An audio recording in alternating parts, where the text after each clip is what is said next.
Welcome to Executive Leaders Radio, your spot in the corner office, the radio show where executives share their secrets to success. Executive Leaders Radio. You're listening to Executive Leaders Radio. This is your host, Herb Cohen, with my co-host, Shannon Lane, New Mark Knight Frank, Drew Hanlon, Ethan Milrod, Go2, Daily Tipton, Evolution Energy Partners, Mike Wiley, Chain Solutions, and John Fiddler, Fidato Partners. Ethan, will you please give us a rundown on who we have on the air today, please? Sure, Herb. We have a great show today, including Toni Pergolin, President and CEO, Bancroft, Kris, Kolluri, CEO, Cooper's Ferry Partnership, David Fox, Founder, Combat Ready, and Orna, Kempler-Azulay, President and CEO, RemoteSpeech. Let's get to know our first guest, Toni Pergolin, President and CEO of Bancroft. Toni, what is Bancroft? What are you guys doing? Bancroft is a 137-year-old nonprofit. We serve 2,000 children and adults with autism and brain injury, and our mission is to help them live their best life every day. Wow. Where you from originally? I'm from Pittsburgh. And how many brothers and sisters, and where are you in the pecking order? I am second of four, the only girl. And tell me a little bit about how young were you when you started making money, and what were you doing? So I was about 12 years old, and I was a babysitter, and I was highly sought after by all the families on my street. Why were you so sought after? Why? Because what I think I did different from other babysitters is I didn't just watch the kid. I really engaged with them. I played with them. I was on the floor with them. I rolled around with them. I was one of the kids. All right. So what's that engaging the kids have to do with your success at Bancroft, which serves 2,000 people a year? Bancroft is a human services organization, and you really, to be successful, I think you really need to be able to you need to be engaged. You need to be engaged with my staff. I need to be engaged with the people we serve. I need to be engaged with my families. And I am. I feed off of it, and I think they do too. Gotcha. Drew. Toni, you said in the green room that the families you babysat for knew you cared. I'm just curious, how did they know you cared?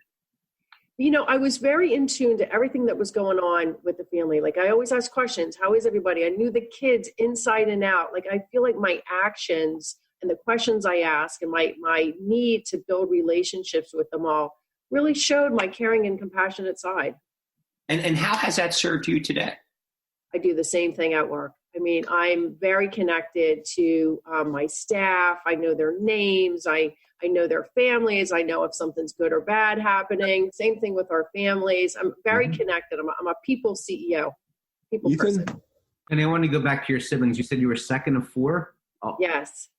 All of your siblings are your brothers, right? Yes. What was that like being a girl amongst boys?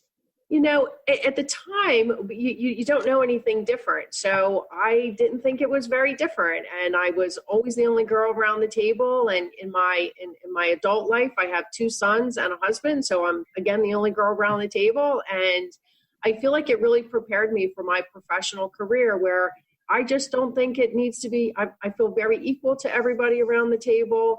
I don't feel different. I don't feel special. I feel that my voice is just as important as everybody else's because that's how I grew up. Shannon? Toni, tell us a little bit about your mom and what she was like when you were growing up.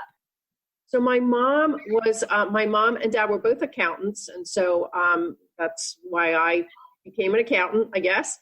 And my mom was a working mom. And back then, there weren't really very many working moms. And you know, she really ended up being a role model for me. She was an accountant. She worked for the big public firm. She worked every day. She, came home and made dinner every night. She was very involved with our lives. And she teach you that you carry with you today. I feel like I've done the same thing. I have a career. I'm very involved with my kids as they were growing up. I went home every night and made dinner, even if it was later. Like I really did all those same traits because I watched it happen, and very successfully. Michael? Toni, I really liked one of the things you said earlier with there's one rule for everyone. And and you even correlated that to your boys and learning some things from your boys along the way. Can you explain that again?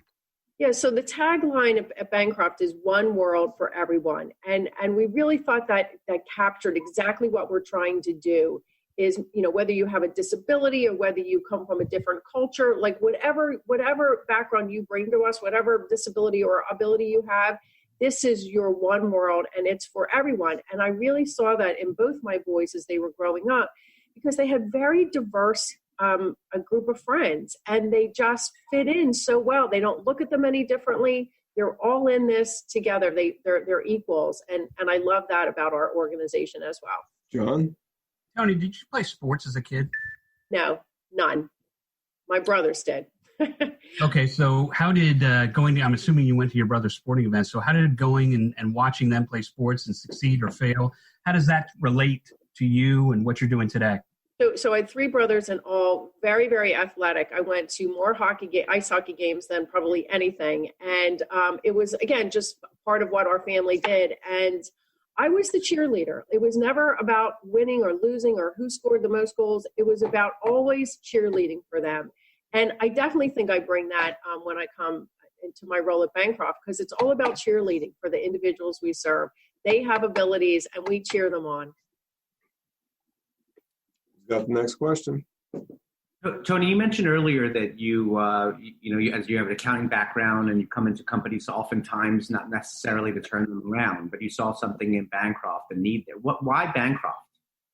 So I did. I was recruited as the chief financial officer, and I was brought here because it was in dire financial straits and either needed a turnaround or, actually when I got here in the first few weeks, everything about my financial mind said it needs to close. Why Bancroft? Why that place?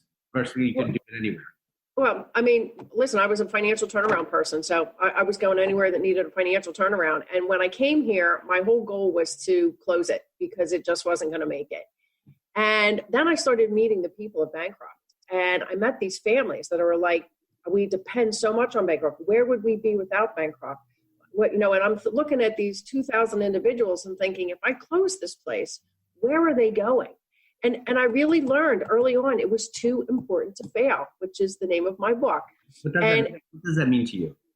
It means that we had to do everything we can because this organization truly meant too much to too many people. It was making a difference to so many people. People have been at Bancroft for 50 years. It's their whole life. And this place really became my whole passion and mission was that we had to turn it around and sustain it because it really is too important to fail.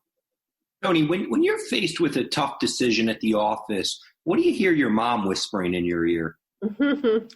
She says, do the right thing for the organization, not necessarily for the person, not necessarily for me, not necessarily for anything, but what is the best for the organization?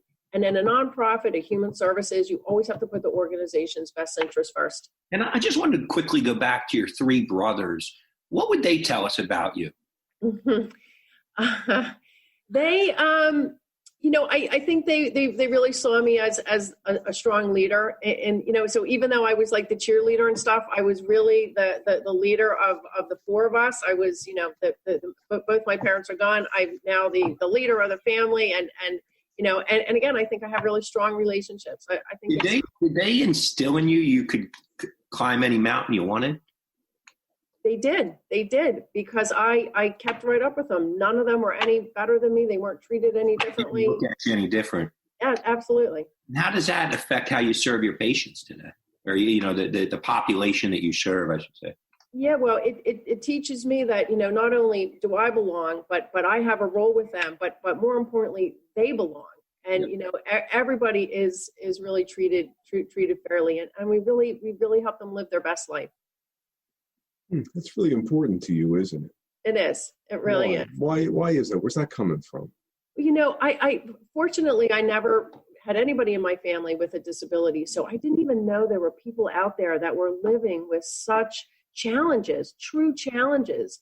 And as I became more and more involved in that, you want to step in and help any way you can. What's the best part of your day? Best part of my day is really when I get to interact with the people we serve, and I get to pretty frequently. They hug you, they are excited to see you, and they remind you every day why you come to work. I wish the public could see the smile in your face right now. What's the website address for Bancroft? Bancroft.org. Let me have that one more time. bancroft.org. We've been speaking with Toni Pergolin, who is the president and CEO of Bancroft here on Executive Leaders Radio. Don't forget to visit our website. It's executiveleadersradio.com. To learn more about our executive leaders, it's executiveleadersradio.com. To learn more about our executive leaders, don't go away. We will be back in a moment. Right after this quick break, we've got some great guests coming up for you shortly. You now can recognize your deserving business advisors on our nation's leading Business with Heart radio show, executiveleadersradio.com. Yes, you can recognize your deserving business advisors on our nation's leading Business with Heart radio show, executiveleadersradio.com. Simply visit executiveleadersradio.com, securely enter their info, and we'll reach out to spotlight your deserving business advisors on our nation's leading Business with Heart radio show, executiveleadersradio.com. Don't wait. This radio and online social media and search engine exposure is quite valuable to your advisors. Yes, this radio and online social media exposure is free and quite valuable to your business advisors who deserve to be recognized. Visit executiveleadersradio.com now to nominate your deserving business advisors.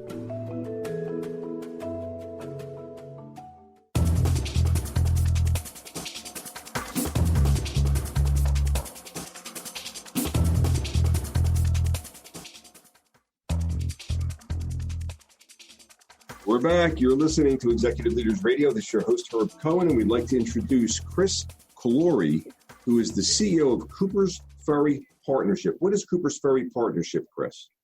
Cooper's Ferry is a community and economic development nonprofit in Camden serving the residents of Camden. All righty. And tell me a little bit about where are you from originally? I grew up in India. That's where I was born. In India. And how many brothers and sisters, and where are you in the pecking order? I have one older brother. One older brother. And how young were you when you came to the United States? I was 15. You were 15 when you came to the U.S. And when you came to the U.S., did you come with your family? Did you come alone? I came with my parents. Mm-hmm. And where'd you settle? First in the Bronx, New York, and then Voorhees, New Jersey. All right, Voorhees, New Jersey. And let's see, 15, so it was probably about 10th grade. So you moved from India and you settled in Voorhees in the 10th grade. Tell me a little bit about that adjustment. Was that easy? Was it difficult? Give me some details about that. Yeah, culturally, it was obviously a huge departure from what I was used to. And that goes with the environment as well. So it was a challenge to say the least, but what it gave me is intestinal fortitude, I guess, because when you're thrown in the water and you're forced to swim, you got to learn how to swim. That's what I felt like. Ethan? Kris, what was it like as a 15-year-old just arriving here in the States, making friends? It was difficult at first, but I will tell you the openness in the school that I was at really helped me acclimate much faster than I thought. But where it really gave me the chance to understand the cultural nuances of the United States was working at Wawa making hoagies. You shared with us earlier something about like how helped you build your spine and your fortitude. What was that about? I think when you come to a country at age 15, you have missed the opportunity to be part of a younger group of people who've grown up together. And I think what that forces you to do is to adapt. Adaption, when you have to adapt to a new environment, to a new culture, what it gives you is strength, and it's spinal strength, frankly, that carried me all the way through my career. Kris, I just want to go back to India. What would your friends in India tell us about you? They will say I was fun to hang out with, and I was always up to mischief. Mm-hmm. And what did you think of the United States as a 10 or 12-year-old? Like, what did you know about the United States, and what was your thoughts? My knowledge about the United States came from State Department magazines called the Span magazine. But I think while it was very good, I actually think it was much more limiting when I actually arrived at JFK Airport on a summer day in August of 1985. It really gave me the ability to understand what this country is about from an opportunity standpoint. Haley? What outside influences did you have? You mentioned something about Wawa. Let's talk about that a little bit. Wawa is where I really learned what it means to have an outward-facing position when you're trying to serve customers, when you're looking for feedback, and when you're really trying to understand why customer service and constituency matters in everything you do. What's that have to do with this Cooper's Ferry partnership thing? Yeah, Cooper's Ferry is about serving the residents of Camden. Ultimately, it is about making sure what we do matches their interest, not what you think is right, what they expect of you. And so the customer service. Yep. Shannon? Kris, going back to India, where do you see your India roots show up today? It shows up in my constant paranoia of failure, and I'll tell you why. Because when you come to a country with $2,000 in your pocket and no way to go back home, what it forces you to do is understand what actually is foundational, which is the value system I grew up with. It also makes sure that you're driven as an individual, and that's where it shows up, I think, every single day. Michael? Yeah, to piggyback off of fear of failure, Kris, we talked about kind of how you navigated this through building on your competencies. Can you articulate that again? Yeah, I think competency is the ultimate insurance policy against paranoia failure. It isn't anything other than that. And I think if you've been given the right opportunity, and I've been given every opportunity to succeed in education and for a career, and if you have the right competencies, I think that's what gives you the ultimate assurance that the paranoia failure is just that. But if you don't have paranoia failure, I think your core competencies are not as sharp as they should be. John? Kris, I know you're with a smaller business today, but in the green room, you had mentioned in the past you've worked for larger companies. So why the transition from large to small? Because I would think there'd be more paranoia in a small business than a large business. I actually think the size of the company is less relevant, but the importance of mission is what drives me. The reason I'm in Camden is because this is very much part of my DNA. This is where I went to college. This is where I got my first job. I think that's why I'm back. So for me, the focus on what we're actually trying to do, which is help the residents, is more important. That's why I'm glad I'm here. Who's got the next question? I'm just curious, Kris, what your advice would be to a kid that's maybe changing schools or coming from one country to another, what your advice would be to kind of fit in and meet people. I think change is understandably what people are afraid of. But I think if you channel change and adapt to changing environments, it is the greatest asset that anybody can have. So I actually was so glad to have been challenged when I came here and challenged with not just a different environment, but ever-evolving change, because I think that is the ultimate constant in success. I understand that you set a record where you were governor of New Jersey for one day, and there was some other stuff you did around that. Why don't you tell us that story? Well, under the New Jersey Constitution, when I was Secretary of Transportation, when the governor and the Attorney General and the Speaker of the House were out of town, the Commissioner of Transportation becomes the governor, and I was the last guy in line. So sometimes it's not just about hard work; it's about time and space. Matters as well, and I'm glad I was there at the right time in the right space. So you were what was your prior role? I was Secretary of Transportation in New Jersey. And you were a kid that came with $2,000 to America. Is that right? That is correct. So you ended up being the Secretary of Transportation. How did you get from an immigrant kid with $2,000 to being the Secretary of Transportation of New Jersey? Look, I will tell you, I've had the privilege of having many people who have helped me along my career. I went from Camden to working on the Capitol Hill for a decade, and after that, I came back to New Jersey, and I eventually interviewed to become Secretary of Transportation.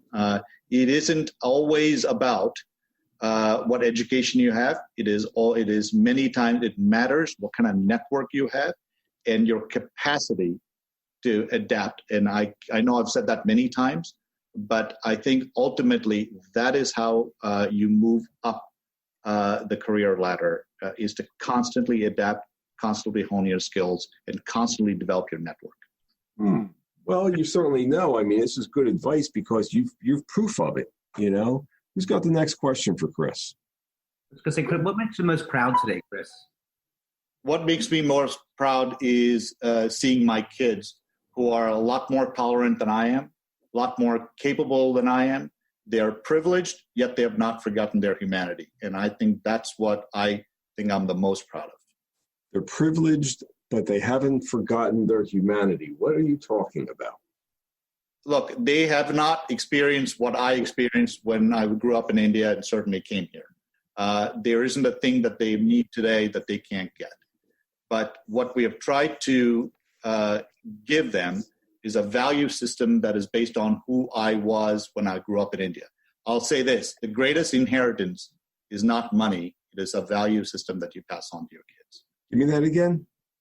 The greatest inheritance is not money, but it's the value system that you pass on to your kids. What's the website address for this Cooper's Ferry partnership? It's coopersferry.com. Let me have that one more time, please. coopersferry.com. We've been speaking with Kris Kolluri, who's the CEO of Cooper's Ferry Partnership here on Executive Leaders Radio. Please don't forget to visit our website. It's executiveleadersradio.com. To learn more about our executive leaders, it's executiveleadersradio.com. To learn more about our executive leaders. Stick around. We will be back in a moment right after this quick break.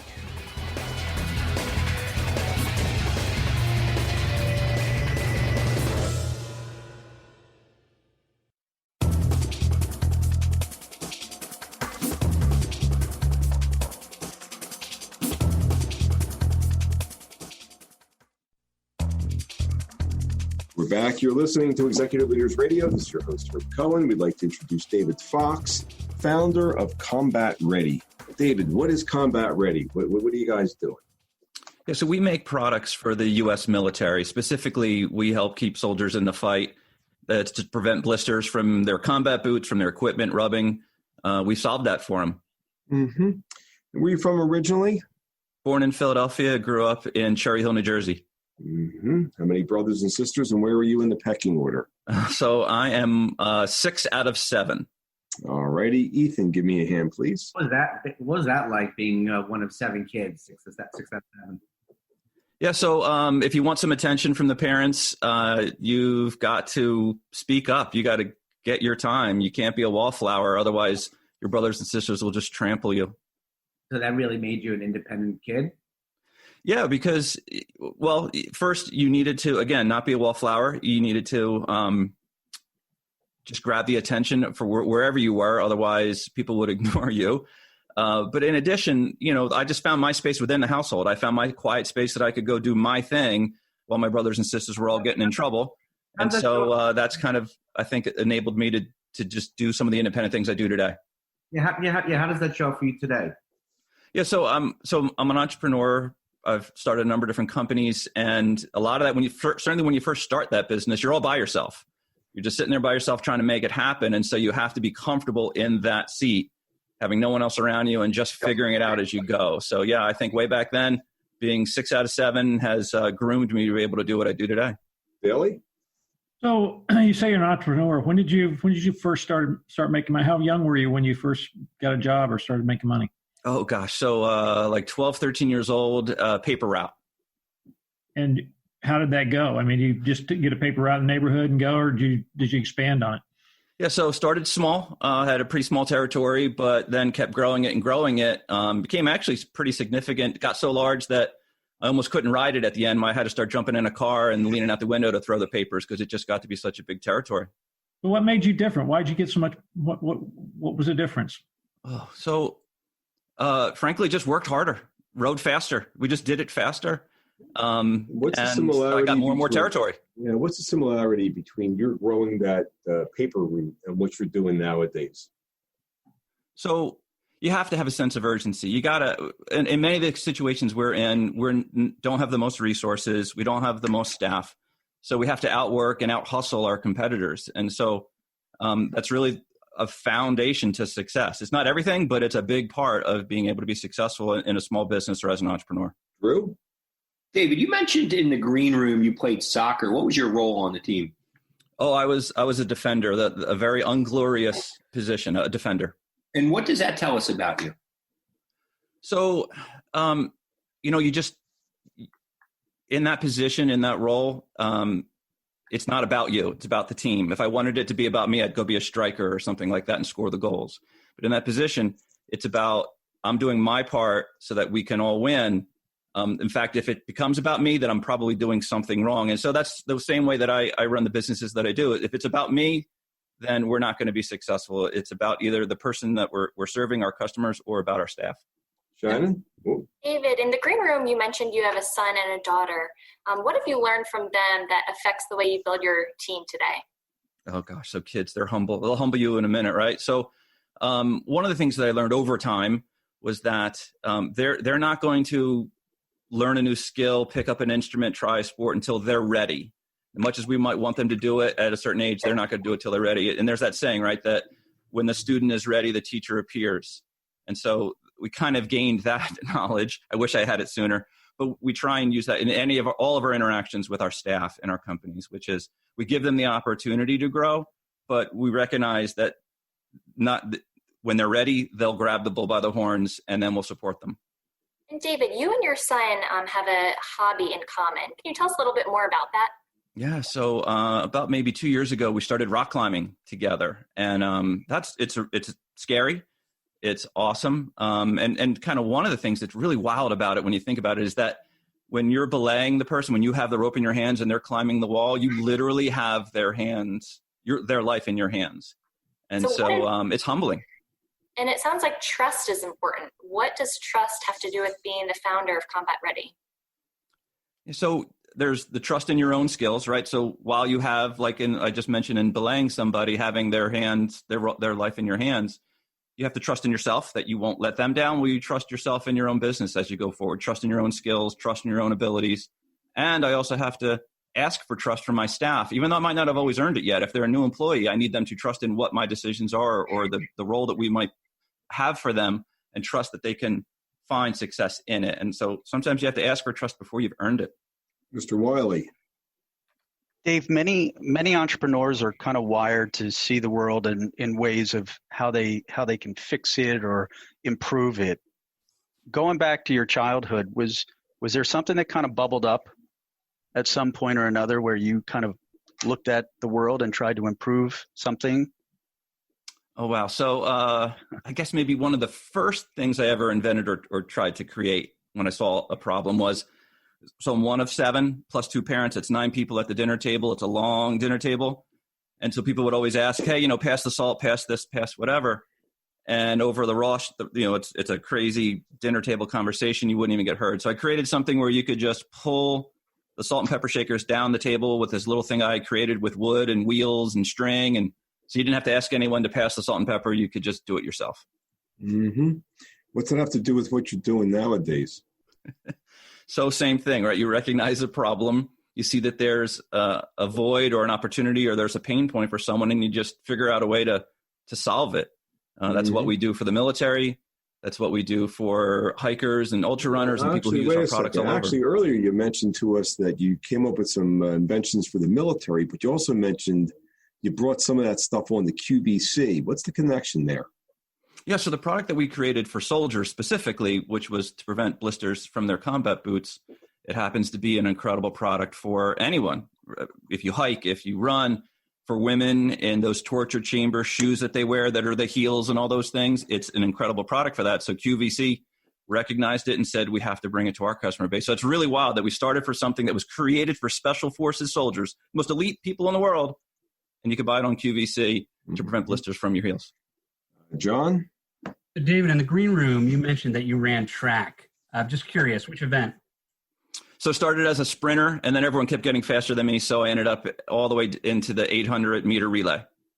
So that's a tough race. So tell me, training for that, running that race, what does that have to do with what you're doing today? Yeah, so I didn't love track. I ran track to stay in shape for soccer. But I was part of a relay team, and so we took that seriously. I took my role seriously, which was, hey, I'm one of four. I got to work my butt off so they can all be successful, even if I'm not necessarily passionate about it. I still had to put the work in. And so I would say that, look, when you have your own business, there's going to be lots of times when it's not fun, and you're just going to have to put the work in so that we can all be successful. So it's, again, it's not about me. It's about the team. And there are going to be a lot of hard times that you just got to put your nose to the grindstone and go. Drew, what are you thinking? I'm just, curious about what advice that you'd give kind of a quiet kid that maybe had some inventions in mind, what your advice would be. Yeah. So, and forgive me for always having sayings, but we work a lot with the military. They have lots of mantras, lots of ways of doing things. So I would say that one of the ones that we always try and emulate is that there's no shame in falling down, only in the failure not to get back up. So, right, you're not going to be successful. There's going to be times when you're going to have failure. That's okay. It's no big deal. Just brush yourself off, get up and go again, either in the same direction or in different direction. Doesn't matter. Just get yourself back up and go again. David, you mentioned earlier that you're doing some give back in the community. What is that and why? Yeah, so we work with a lot with search and rescue, pararescue men with the military, and that's just kind of rubbed off on me what they do. Those men and women do incredible work of giving of themselves. They put their lives on the line for others. So I've taken it upon myself to learn how to be a search and rescue technician as a volunteer for my local community here. I have the ability to do so, so I'm going to go ahead and do that. Search and rescue. So you're going to be training for this and spending your time. Why are you doing that? Why? Again, I have the ability to do it, so I should. I mean, when someone gets lost, just like how when we're rock climbing, you have someone's life in your hands on that rope. It's humbling, and you also feel an awesome sense of responsibility. Same thing when being a search and rescue technician. Boy, you talk about wanting to be trusted. Boy, that's deep in your soul. What's the website address for this organization, Combat Ready? So combatreadytape.com. We've been speaking with David Fox, founder of Combat Ready, here on Executive Leaders Radio. Don't forget to visit our website, executiveleadersradio.com, to learn more about our executive leaders. We'll be back in a moment right after this break. Recognize your deserving business advisors on our nation's leading Business with Heart radio show, Executive Leaders Radio. Yes, you can recognize your deserving business advisors on our nation's leading Business with Heart radio show, executiveleadersradio.com. Simply visit executiveleadersradio.com, securely enter their info, and we'll reach out to spotlight your deserving business advisors on our nation's leading Business with Heart radio show, executiveleadersradio.com. Don't wait. This radio and online social media and search engine exposure is quite valuable. Yes, this radio and online social media and search engine exposure is quite valuable to your business advisors who deserve to be recognized. Visit executiveleadersradio.com now to nominate your deserving business advisors for free exposure.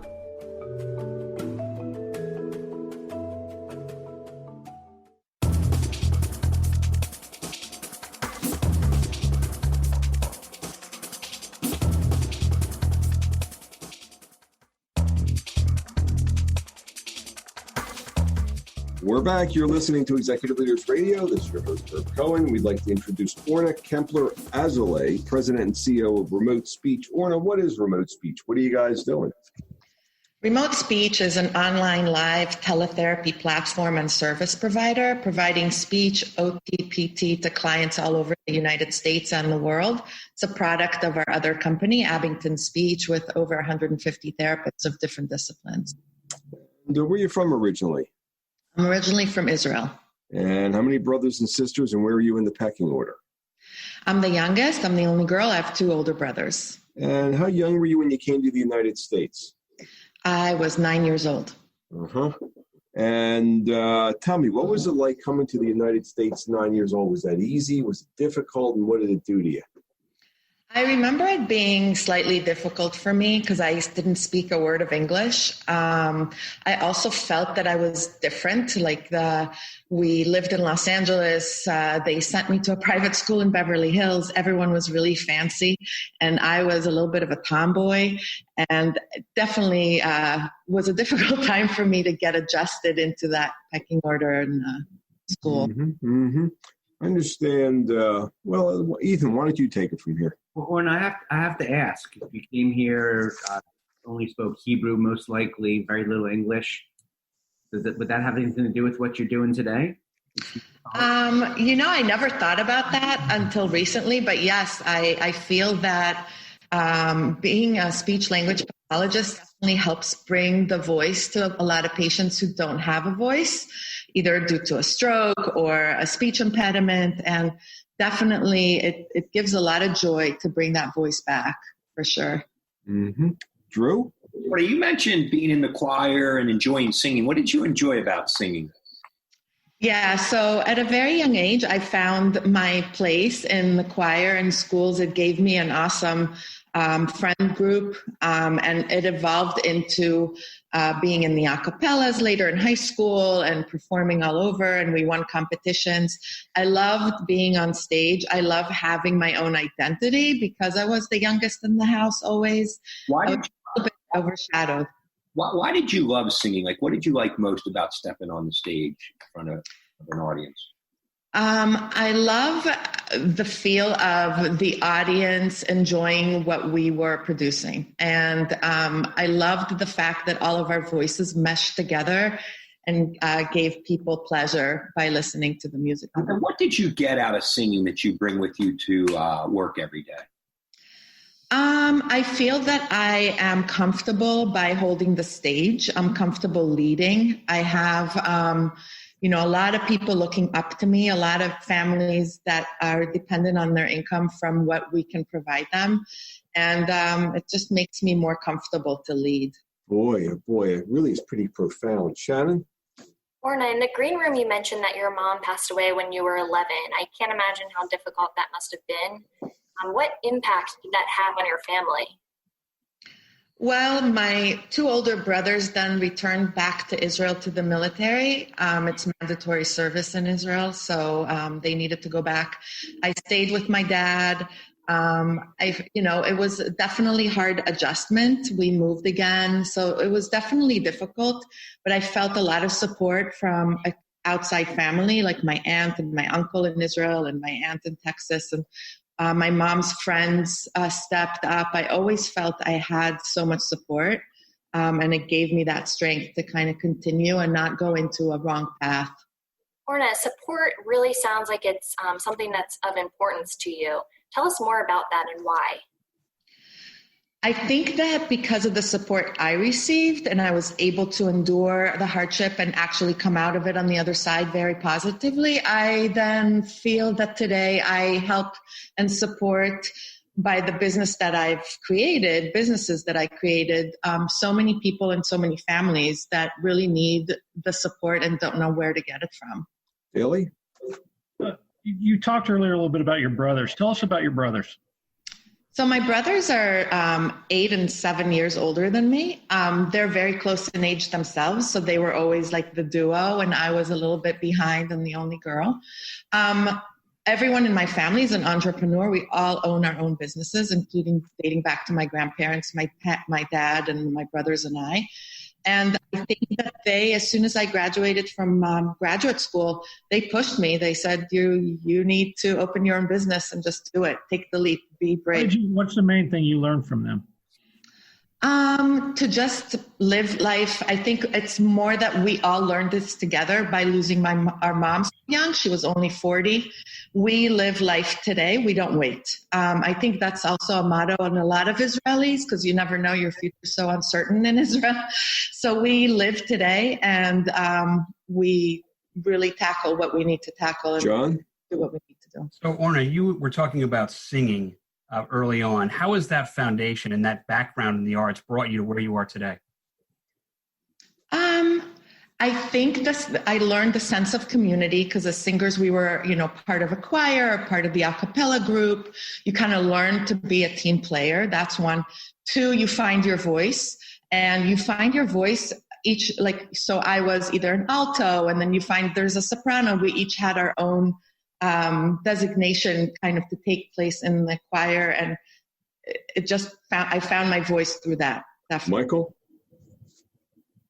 Orna, your story's fascinating, and you clearly have some serious inner strength. But going back to your voice statement, this is a theme that's kind of followed you since you came to the United States, and you summed it up with everyone has a voice. Why? Because patients and clients that have speech impediments or lose their way to communicate due to different disabilities or problems or medical conditions are often disregarded, and they lose their voice. And you have to, I love the fact that we can train and help and provide that source of information to the families and the patients to be able to gain their communication back. So I think that finding my voice in turn led me to the path to helping others find their own voice. Orna, tell us how you feel when you see somebody improving as you've worked with them and they come back and thank you for everything that you've done for them. Oh, it's amazing. I actually just, I keep in touch with a lot of those patients and kids that I used to see that they were 3, now are 24. And to be such a big part in their life and in the way that they define themselves later. And also the support we provide the caregivers is definitely so rewarding. It just makes it all worthwhile for sure. Mm. You moved around a lot as a kid. I'm wondering, what was the effect? What's the upside of that downside of moving around a lot? The upside is that I could be thrown in any place, anytime, anywhere, and I'm fine with it. And that makes me also an awesome traveler. We travel a lot. We're not afraid. We just land. We don't know where we're going, and we just go. And we feel that sense of security that whatever happens, we'll figure it out. And I think that helps me also with the business for sure, because I can just go with the punches, roll with the punches. Wait. So as opposed to coming up with a specific plan when you're traveling, you sort of go with a rough idea. When it comes to the business, you're telling me that your ability to roll with the punches has helped you build the business? Yeah, I feel that, when we started Abington Speech in 1999, I thought that it would be a certain plan. It took us many different winding roads. And about 5 years ago, pre-COVID, pre-everyone going online and joining Zoom, we realized that the world is missing this piece. We were getting calls from rural areas, inner city schools, international clients that didn't have access to therapy. So we figured it out. We said we have to get this to them. We worked and found a really good way to provide online live therapy no matter where you are. You go with the flow and you tackle this problem that just came out of nowhere and you just solve it. You make it happen. Well, sometimes in business you hear the market's the master, and I hear that you're calling it go with the flow. It sounds like it's the same thing. And who's going to argue with you? You're running a staff of 150 people. You must know what you're doing. Well, what's the website address of this organization known as RemoteSpeech? It's very simple, RemoteSpeech.com. Mm-hmm. And what's the website address of the original business? AbingtonSpeech.com, AbingtonSpeech.com. All right, just wanted to make sure I got that. And we've been speaking with Orna Kempler-Azulay, President and CEO of Abington Speech, as well as RemoteSpeech. Ethan, can you give us a rundown on who we've had the opportunity of hanging out with today? Sure, Herb. We've had a great show today, including Toni Pergolin, President and CEO of Bancroft, Kris, CEO of Cooper's Ferry Partnership, David Fox, founder of Combat Ready, and Orna Kempler-Azulay, President and CEO, RemoteSpeech. Excellent. I'd like to thank my co-hosts, including Shannon Lane, Newmark Knight Frank, Drew Hanlon, Ethan Milrod, GoTo, Daley Tipton, and Evolution Energy Partners, Mike Wiley, Chain Solutions, and John Fiddler, Fidato Partners, for giving me a hand structuring the questions, hopefully providing our listening audience an educational and entertaining show. I'd like to thank our listening audience for listening. Otherwise, we wouldn't have a radio show. Don't forget to visit our website, executiveleadersradio.com. That's executiveleadersradio.com. Thank you for joining us today. Have a nice day. Bye-bye.